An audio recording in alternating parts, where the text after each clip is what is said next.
Hey, what it do, y'all? It's your boy E2 Blue coming back at you again. One time. Hope everybody had a amazing day today. Today is Tuesday, and we're steadily pushing forward to the next game because we don't want to see more of what we had with the last game. The Rams game is in the books. Tomorrow I'll be talking about the Falcons and going forward to this weekend. I think the Bengals and the Browns play on Thursday. That's going to be a weird game. Like the bottom of the barrel teams together again. Let me stop. But no, I do want to say and mention that kind of lost for words right now because people have been in the inbox, people have been in the chat boxes. I've been hearing Cowboy fans sounding off all over the place right now. I want to clarify some things. I want to address some things. I want to try to make some sense of some things. If you guys are willing to listen to this whole thing, I don't know how long it's going to be, but I guess it depends on what I'm saying. Now, you guys know that I keep it real, right? I don't speak on a biased opinion. I don't give any excuses for anything because, again, I don't work for the Dallas Cowboys. I don't play for the Dallas Cowboys. And I damn sure don't get paid by the Dallas Cowboys.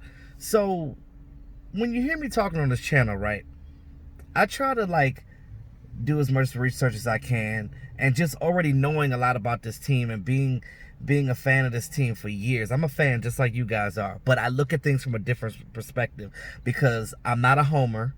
I'm not a guy that's just going to sit here and be like, well, Dallas is this, Dallas is that. I call a spade what it is. I speak on the negative, I speak on the positive because that's what I do, because that's real life. And I also understand the business side of football. I understand the player side of football. I understand the ownership side of football. You got to look at things from all aspects to understand how the organization functions, right? So as all of us content creators for the Dallas Cowboys, as we all talk about, we're just sitting back and just watching the fan base just freaking crumble right now about this whole situation going on. Now, before I get into that topic, I do want to say some roster moves the Cowboys made. They got Rashad Smith from the Bears practice squad, and they moved him to the 53-man roster. They got Alex Light, an offensive tackle from the Cardinals practice squad. He's now on the 53-man roster. And then they brought Brandon Carr from the practice squad. Now he's on the 53-man roster. Now, they say with injury comes opportunity, right? And this is it. So check this out. They put Blake Jarwin on IR. They put Cam Irving on IR. And, of course, Leighton Vander Esch as well. Now, Leighton Vander Esch may come back later on in the season. We know that we're going to lose Jarwin for the rest of the season because of the ACL. And we're not going to have Cam Irving for at least 3 weeks because the way the IR rules are, you have to be on IR for at least 3 weeks. That's the rules. So that's that. That's the roster moves. So those of you guys that want Earl Thomas, he's not coming to the Dallas Cowboys. Earl Thomas is not ever going to be a Dallas Cowboy. Understand that. And I'm not saying this because I don't want him. I'm saying this because I know I'm paying attention to what the moves the teams are making. Everybody out there understand Earl Thomas is not going to... I love Cowboy Crunk to death. Shout out to Cowboy Crunk. Shout out to him. But Cowboy Crunk, you got to stop, bro. You got to stop with this Earl fascination because you're getting the fans riled up for nothing. Stop it. God, I'm so sick of the conversation about Earl. He's not coming to Dallas. And, the thing that kills me about some of these fans is just I know you guys are smarter than this, right? I know you guys are smarter than this. I expect this type of crap from Eagles fans.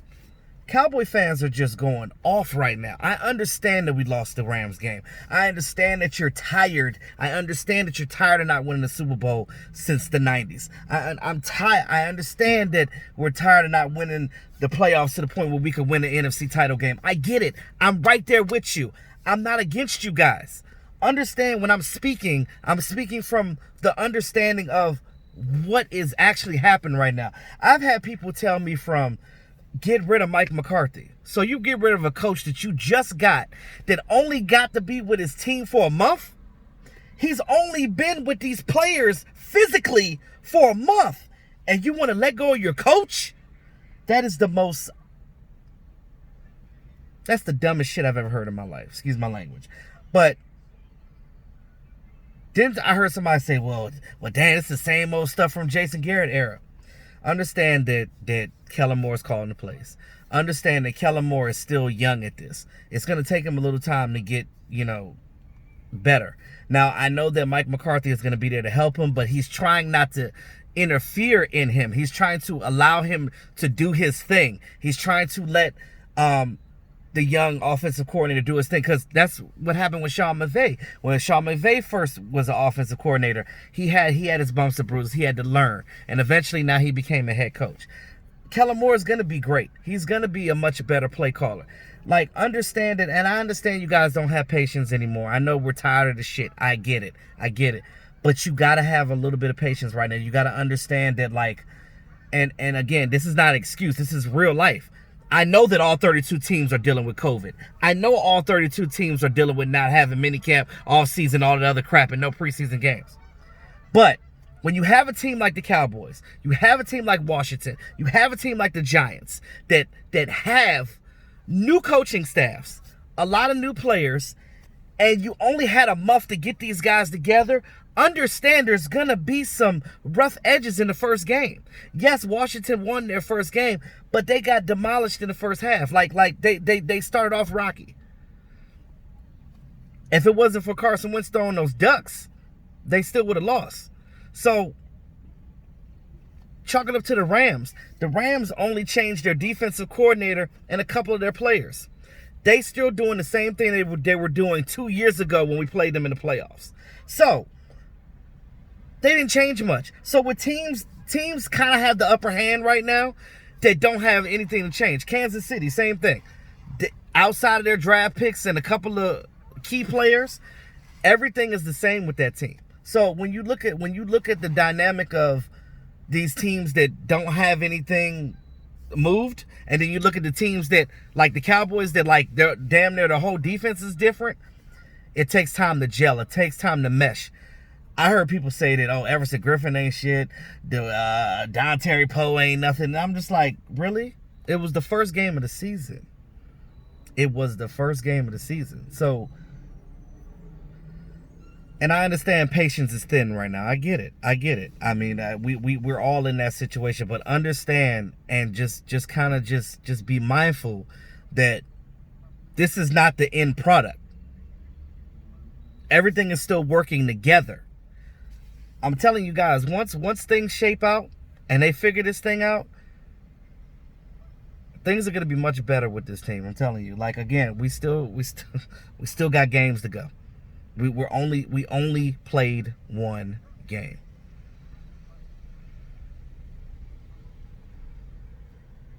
I mean, I've heard people say that Dak Prescott need to be benched for Andy Dalton, and I'm just like, so if you thought that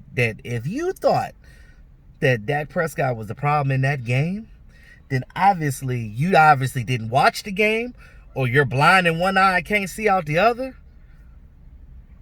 or you're just a troll, because that doesn't, like, you see what he did. I had somebody get on me about the Ramsey play call, try to tell me that it mattered, and granted, Cowboys shouldn't have been in that situation in the first place. I want to clarify some things with this defense as well. Yeah, they got ran through. Yeah, that shouldn't have happened. Are they going to fix it? You damn right they're going to fix it. When Leighton Vander Esch left out the game, right, understand that Jalen's position moved. Leighton Vander Esch became the quarterback. He was the middle linebacker, which is what Jalen Smith did last year. When Leighton Vander Esch went out, Jalen Smith had to go back to doing what he did last year, and it kind of caught him off guard because he lost his guy here. Don Terry Poe, I don't know what happened with Poe. I think Poe's just trying to get his feet back from his injury. I think that he'll be a little stronger and get a little better. Now, do I think we should get Snacks Harrison?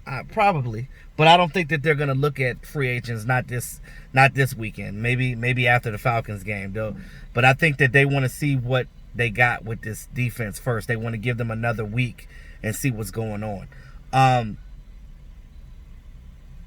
People were knocking Mike McCarthy for calling that 4th and 3. Okay, if you would have kicked it, you would have tied the game. Possibly could have went to overtime and won. Maybe, maybe not. That's still 50-50. We don't know because it didn't happen. Also, too, with that aggressive play call, the people that are complaining about that are the same people that were complaining about Garrett being too conservative and always kicking the ball and not going for it. So it's almost like we're damned if we do and damned if we don't. It's like you can't make fans happy. This is not a fantasy football league. You got to be realistic. You got to understand that, like, it's a cause and effect for everything. If you get a player, you got to understand it. Does that player fit what we're doing? Does that player fit this team? Will that player understand what we're getting? Does he fit the dynamic that we're trying to get as a team?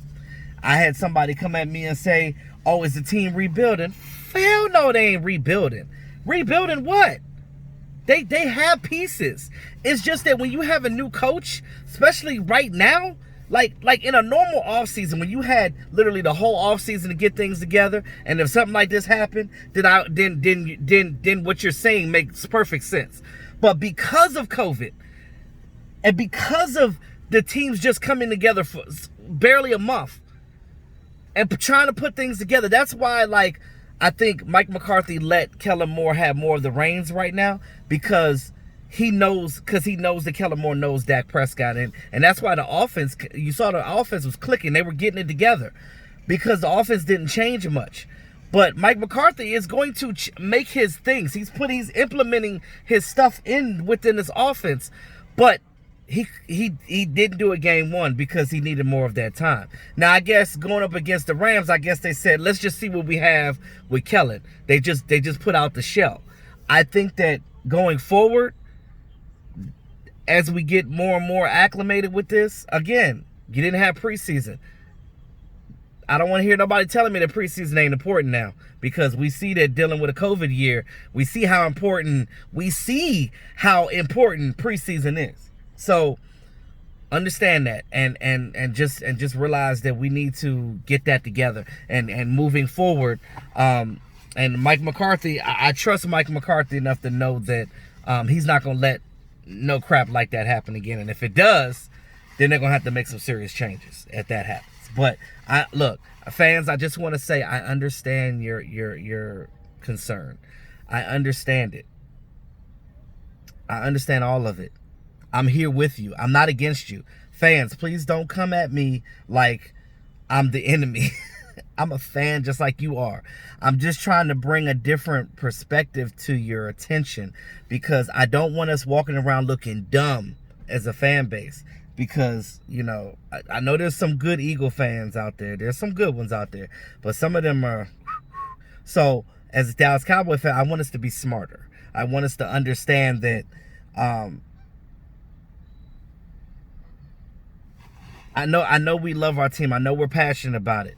And I know we're just sick of being embarrassed and hearing the talking heads talk crap about us. I know. I'm with you. I'm there. I'm right there with you.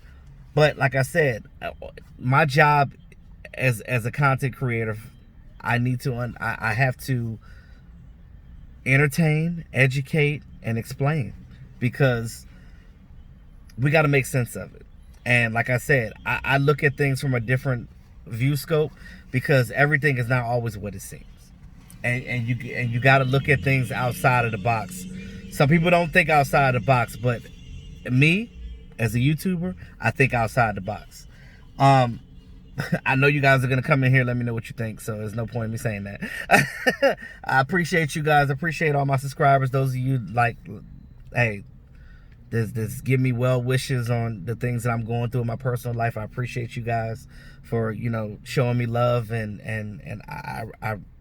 I'm forever grateful for that. Thank you. God bless you all for that. But yeah, Dallas Cowboys fans, just relax and just let it flow. Take a deep breath. Don't let it stress you, because there's enough crap going on in this world right now to stress us out. So just look at things from a third eye perspective. So that's all I got for right now, guys. Until next time, it's your boy E2 Blue, always keeping it real. Peace.